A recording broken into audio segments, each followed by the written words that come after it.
आसानी से समझ में आ जाए। बेचारा मिडिल क्लास न घर का रहा न घाट का। मिडिल क्लास बेहाल है, त्रस्त है, बदहाल है। कमाई का उचित साधन नहीं, सरकारी भर्ती में मारामारी, प्राइवेट में भी काम कहां मिल रहा। कॉर्पोरेट सेक्टर में अगर कहीं नौकरी मिलती भी है तो अत्यंत कम वेतन पर। मैं क्या करूं, फिर जॉब छोड़ दूं?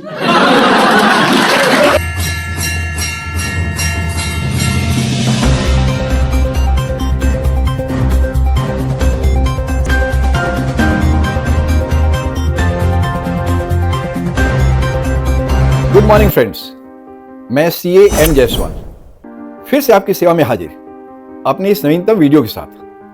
आज मैं चर्चा करूंगा मिडिल क्लास की। इन दिनों मिडिल क्लास पर बहुत चर्चा हो रही है, ढेरों वीडियो भी बन रहे हैं, होना भी चाहिए। मिडिल क्लास किसी भी इकोनॉमी का स्पाइनल कॉर्ड होता है, हमारी भी इकोनॉमी का। वह राष्ट्र निर्माण में, देश के विकास में मुक्त हस्त से अपना योगदान करता है, कर रहा है। इस विकास के नाम पर उसका सब कुछ दांव पर लगा हुआ है। सब कुछ दांव पर लगा दिया गया है, छीन लिया गया है सब कुछ। वह महंगाई की मार झेल रहा है, झेलने को बाध्य है। अपनी इस वीडियो में मैंने आंकड़ों की जादूगरी से बचते हुए प्रैक्टिकल सिनेरियोज का सहारा लिया है ताकि बात आसानी से समझ में आ जाए। दाल 150 से 160 रुपए किलो तक बिक रहा है। कभी कभी तो यह 200 के आंकड़े को भी छू लेता है या फिर उसे भी पार कर जाता है। सरसों का तेल तो 140 से 190 के बीच झूलता ही रहता है लगातार। दूध 70 से 75 रुपए लीटर, कहीं कहीं तो 80 या फिर 90 रुपए लीटर भी बिक रहा है। फल और सब्जियों के दाम आकाश छू रहे हैं। सब्जियां आम लोगों के प्लेट से गायब हो रही हैं, गायब हो गई हैं। फल तो आकाश कुसुम सा हो गया है। मसालों की तो बात ही न करें। गृहिणियां उसमें निरंतर कटौती करने को बाध्य हैं, वरन कर रही हैं, करती ही जा रही हैं। परिणाम स्वरूप खाने का जायका बदल गया है, निरंतर बदलता ही जा रहा है। ऐसा नहीं कि वे खाना बनाना भूल गई हैं या फिर उनका रसोई बनाने में, भोजन पकाने में मन ही नहीं लगता। जब मसालों का परिमाण दिन ब दिन कम होता जाएगा तो खाने का जायका बदलेगा ही। सब्जी, दाल सब कुछ बेस्वाद लगेगा ही। बिरयानी हो या पुलाव या फिर तहरी, इनका स्वाद तो अब खिचड़ी सा लगने लगा है। और मसाला खिचड़ी की बात करें तो वो जाने क्या लगता है। आप कह सकते हैं, विषय को कुछ इस प्रकार भी देख सकते हैं कि भोजन को लेकर, उसके जायके को लेकर नित्य नए नए प्रयोग हो रहे हैं, किए जा रहे हैं। खाना पकाने की विधि में नित्य नए शोध हो रहे हैं। गृहिणियां कर रही हैं, करने को बाध्य हैं। तेल मसाले की मात्रा भी निरंतर घटाई जा रही है। चलिए, आपका स्वास्थ्य भी अब सुधर जाएगा। आपका जायका सुधरे ना सुधरे, आपका स्वास्थ्य तो जरूर सुधर जाएगा। अब आपका वेट भी कम हो जाएगा, कंट्रोल में आ जाएगा। आपके शरीर की चर्बी नहीं वसा, वह भी कम हो जाएगी, गल जाएगी। पेट से लटकती हुई तूंद, वो भी धीरे धीरे कम हो जाएगा, लुप्त हो जाएगा। पेट ग्रेजुअली पिचकने लगेगा, वरन पीठ से चिपकने लगेगा। धीरे धीरे वह इतना चिपक जाएगा कि 6 पैक या फिर 8 पैक हो जाएगा, बन जाएगा। आप सलमान खान बन जाएंगे। आपको तब जिम में घंटों पसीना बहाने की जरूरत भी नहीं पड़ेगी। गृहिणियों का फिगर भी मेंटेन हो जाएगा। क्या कहते हैं उसे, फिगर साइज 0 हो जाएगा। मैं ये सब मिडिल क्लास की बात कर रहा हूं, both upper and lower middle class. क्या बोला तूने? थाली में भोजन की मात्रा भले ही कम हो जाए, परंतु आपके स्वास्थ्य में बढ़ोतरी तो हो ही जाएगी। इस विकास के नाम पर बेचारे मिडिल क्लास को क्या क्या नहीं झेलना पड़ रहा। महंगा हवाई सफर, यहां मैं सिर्फ इकोनॉमी क्लास के किराए की बात कर रहा हूं। हवाई चप्पल पहनने वालों की हवाई सफर कराने की बात कही गई थी ना। सस्ता हवाई सफर सिर्फ हवाई बात बनकर रह गई। जो सामान्य व्यक्ति हवाई चप्पल पहन करके घूमता है, वो मुझे हवाई जहाज में दिखना चाहिए, ये मेरा सपना है। या फिर हमारे गृह मंत्री अमित शाह जी के शब्दों में कहें तो यह मात्र एक जुमला भर था। आप इसे सीरियसली लेने की भूल ना करें। रेल का किराया भी कितना महंगा हो गया है। सीनियर सिटीजन्स को मिलने वाले सारे कंसेशंस को भी समाप्त कर दिया गया है, और भी बहुत कुछ। परिवहन विकास मंत्री यानी कि ट्रांसपोर्ट एंड रोडवेज मिनिस्टर श्रीमान नितिन गडकरी साहब की बात करें तो ये तो भारतवासियों को विश्व स्तरीय यातायात व्यवस्था रोडवेज देना चाहते हैं, देने का प्रयास भी कर रहे हैं। आखिर किसके बूते, किसके बल पर, एट हुज एक्सपेंस? महंगे टोल टैक्स की मार आखिर किसे झेलनी पड़ती है? महंगा हवाई सफर हो या फिर ट्रेन और बस का महंगा किराया, महंगा पेट्रोल हो या फिर महंगा डीजल या फिर महंगी गैस सिलेंडर, इस महंगाई की मार आखिर किस पर पड़ती है? Middle class, lower middle class और गरीब जनता पर ही ना। समझ रहे हो आप? एफ्लुएंट क्लास यानी कि धन्ना सेठों को तो इन सबसे कोई फर्क नहीं पड़ता। यह महंगी कीमत, महंगा सामान उनके लिए तो बस ऊंट के मुंह में जीरे के सदृश है। इन्फ्लेशन का उनकी सेहत पर, उनके बैंक बैलेंस पर भी कोई असर नहीं पड़ता। इस महंगाई का प्रभाव तो आम जनता पर ही पड़ता है, बोथ गरीब और मिडिल क्लास पर। गरीबों को तो यदा कदा 5 किलो अनाज मिल भी जाता है, इक्का दुक्का गवर्नमेंट स्कीम्स का लाभ भी, परंतु बेचारा मिडिल क्लास वह क्या करे? अपनी परेशानियां वह किससे बयां करे? बात तो सही है। वह लगातार महंगाई की मार झेल रहा है, झेलने को बाध्य है। ये सब मैं मिडिल क्लास की बात कर रहा हूं, both upper and lower middle class. मकान वह खरीद नहीं सकता, उसके सामर्थ्य के बाहर हो चला है। हाउसिंग लोन या हाउसिंग फाइनेंस पर लेना चाहे तो ईएमआई महंगा हो गया है, लगातार महंगा ही हो रहा है। रेंट पर फ्लैट मिलती नहीं, अगर मिल भी गई तो रेंट इतना ऊंचा और तगड़ी पगड़ी या सलामी, आप जो भी कह ले। फिर ईएमआई या रेंट भरने के लिए नौकरी या रोजगार कहां?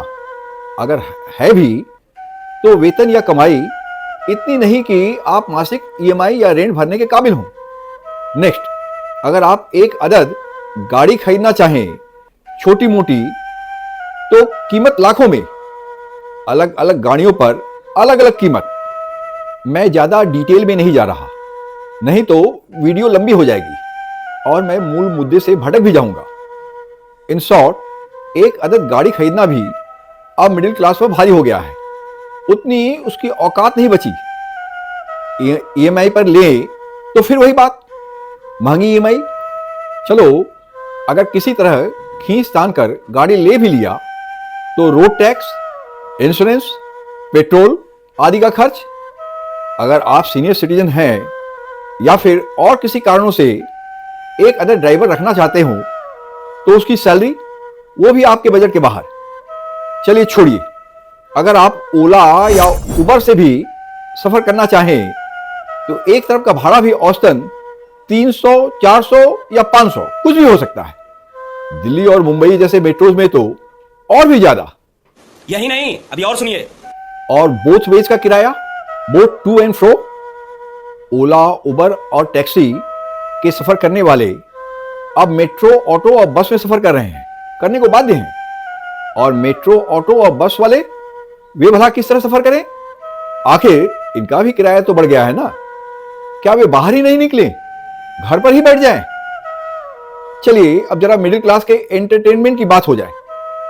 एंटरटेनमेंट की जरूरत पड़ती है ना। एंटरटेनमेंट यानी कि मनोरंजन। मनोरंजन की बात तो बिल्कुल भी मनोरंजक नहीं रहा। चलिए मैं अपनी बात को कुछ प्रैक्टिकल सिनेरियो से समझाता हूं, समझाने का प्रयास करता हूं। चलिए कलकत्ता नहीं, कोलकाता का उदाहरण लेता हूं। संडे को अगर आप सब परिवार यानी कि आप दोनों मियां बीबी और आपके चुन्नू मुन्नू, आपके दोनों बच्चे, अगर आपका परिवार मूवी देखने जाता है तो तकरीबन 2 से 3 हजार का फटका लग ही जाता है, टैक्सी या उबर का आने जाने का किराया को लेकर और एक large size family pack popcorn को भी लेकर। इतना तो करेंगे ही आप अपने बीवी बच्चों के लिए। कभी कभी तो इससे भी अधिक खर्च हो सकता है, महीने का पूरा बजट ही हिल जाता है। चलिए कोलकाता शहर से ही एक दूसरा उदाहरण लेता हूं। एक दंपत्ति अगर बड़ा बाजार जाता है, वहां तिवारी ब्रदर्स या फिर तिवारी स्वीट्स में वे दोनों पति पत्नी एक एक मिठाई और एक एक नमकीन लेते हैं तो 2 समोसा 56 रुपए का, 2 खीर मोहन 76 रुपए का, पड़ोस के बापू टी स्टॉल की चाय 70 रुपए, सब मिलाकर लगभग 200 रुपए, किराया अलग से। इससे मिडिल क्लास के दयनीयता की, स्थिति की भयावहता की सहज ही कल्पना की जा सकती है। ऐसे अनेकों दैनंदिन परिस्थितियों से आप गुजरते ही होंगे, उन सबका हिसाब आप स्वयं ही लगा लें। इस तरह से तो मिडिल क्लास की जमात ही नहीं बचेगी, उनकी संख्या निरंतर कम होती जाएगी। गरीब क्लास की तरह वे भी भूखमरी और आत्मदाह का शिकार होने लगेंगे। हो सकता है कि आने वाले दिनों में मिडिल क्लास को रेयर स्पीसीज में शुमार करने लगे। कुछ भी शायद यह सब आपको अतिशयोक्ति लग रही हो, एक्सेजरेशन, परंतु स्थिति कमोबेश ऐसी ही है। और अगर नहीं भी है तब भी हम उसी दिशा में अग्रसर हो रहे हैं तीव्र गति से। अपनी इस वीडियो में मैंने अपनी बात ग्राउंड लेवल पर समझाने का प्रयास किया है, दैनंदिन उदाहरण के साथ, ताकि बात आसानी से समझ में आ जाए। बेचारा मिडिल क्लास न घर का रहा न घाट का। मिडिल क्लास बेहाल है, त्रस्त है, बदहाल है। कमाई का उचित साधन नहीं, सरकारी भर्ती में मारामारी, प्राइवेट में भी काम कहां मिल रहा। कॉर्पोरेट सेक्टर में अगर कहीं नौकरी मिलती भी है तो अत्यंत कम वेतन पर। मैं क्या करूं, फिर जॉब छोड़ दूं? वेतन कम और काम ज्यादा, यानी कि काम के अत्यधिक घंटे। सुब्रमण्यम सरीखे सीईओ के लफ्जों में कहें तो 90 आवर्स। छोटे मझोले कारोबारी, दुकानदार मोदी आदि जो कि लोगों को नौकरी पर रखते थे, अब अपनी दुकान का शटर खुद ही खोलते हैं, खुद ही बंद करते हैं। वे ऐसा करने को बाध्य हैं। अपना गुजारा तो मुश्किल से होता है, अपने परिवार का पेट भी मुश्किल से भर पाते हैं। फिर भला किसी और को नौकरी कैसे दे, किसी और को नौकरी पर कैसे रखे? इतनी उसकी औकात ही नहीं। औकात ना बची ना रही। बच्चों की महंगी होती स्कूल फी, महंगी किताबें, महंगा किराया, महंगा अनाज, फल सब्जी, कपड़ा लत्ता, महंगी होती ईएमआई। मिडिल क्लास इन सब पर चर्चा नहीं करता, इसकी चर्चा करता ही नहीं। मिडिल क्लास महंगाई और बेरोजगारी पर चर्चा नहीं कर रहा। ऐसा नहीं कि करना नहीं चाहता, परंतु कभी उसका दिखावटी सम्मान आड़े आ जाता है तो कभी कुछ और, कि लोग क्या समझेंगे, क्या बोलेंगे, कहीं उसकी बदहाल जिंदगी की भनक औरों को ना हो जाए। लोगों को मालूम हुआ, राज खुल गया तो लोग क्या कहेंगे, बड़ी रुसवाई होगी, कैसी कैसी बातें करेंगे, बनाएंगे। तो कभी धर्म आड़े आ जाता है, हिंदू और हिंदुत्व का मुद्दा।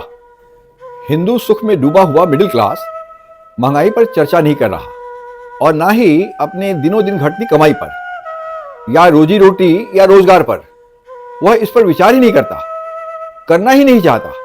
शायद डरता है कहीं उस पर एंटी हिंदू होने का इल्जाम न लग जाए, नास्तिकता का, देशद्रोह का ठप्पा न चिपका दिया जाए। एक तरफ तो अंबानी के लड़के की शादी में नाना प्रकार के देसी विदेशी पकवान परोसे जाते हैं, व्यंजनों की भरमार होती है, वरन कहें तो अन्न और पैसे की बर्बादी होती है।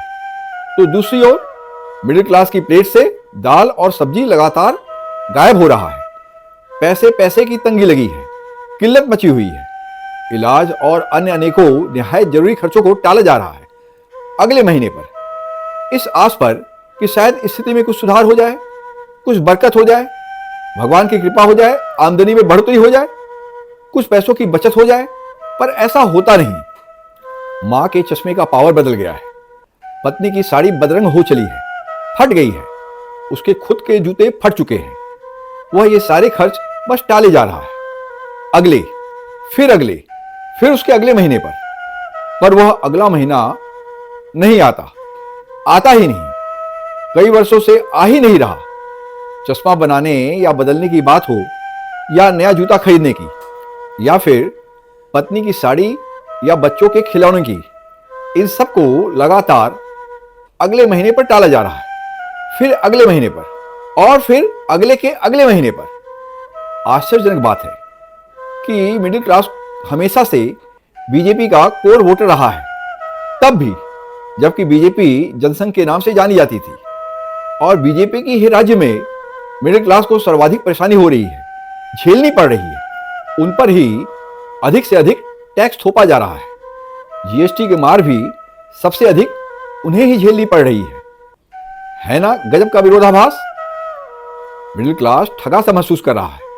महंगाई और बेरोजगारी ने तो उसकी कमर ही तोड़ दी है, परंतु बेचारा उफ तक नहीं कर रहा, उफ कर ही नहीं सकता। रुसवाई के भय से वह चुप है। लोग क्या कहेंगे कि उसकी आर्थिक स्थिति खराब हो गई है। यह सब जानकर समाज में उसकी क्या इज्जत रह जाएगी।